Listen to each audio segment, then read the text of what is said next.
এর আগেও বিজেপি সরকার আপনাদের জানা আছে এনআরসি, সিএ এই ধরনের বিভিন্ন ধরনের চক্রান্ত করে বাংলা তথা ভারতবর্ষের মানুষের মধ্যে একটা বিভেদ লাগানোর চেষ্টা করেছে। এনআরসি, সিএর নাম করে যারা সংখ্যালঘু সম্প্রদায় বলতে শুধু মুসলিম সম্প্রদায় নয়, হিন্দু সম্প্রদায়ের মধ্যে আছে, এসসি সম্প্রদায়ের মধ্যে আছে, তাদেরকে ডিটেকশন ক্যাম্পে ভরার একটা পরিকল্পনা করেছিল। কিন্তু আমাদের রাজ্যের মাননীয় মুখ্যমন্ত্রী মাননীয় মমতা বন্দ্যোপাধ্যায় গর্জে উঠেছিলেন। তার ফলে এনআরসি, সিএ করতে পারেনি কেন্দ্রীয় সরকার। তারপরে তারা এসআইআর এটা চালু করে সামনে যে 26শে নির্বাচন আছে সেই নির্বাচনে গণতান্ত্রিক অধিকার হরণ করার একটা চেষ্টা করেছিল।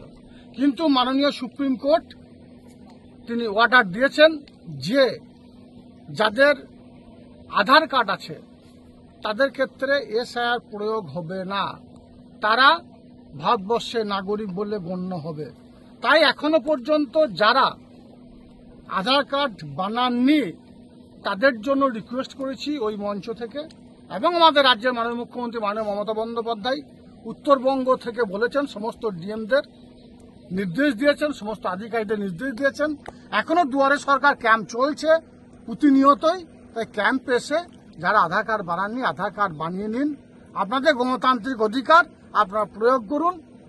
এটা গণতান্ত্রিক দেশ ভারতবর্ষ, সংবিধানের যে সম্মান সেটাকে অক্ষুণ্ণ রাখুন।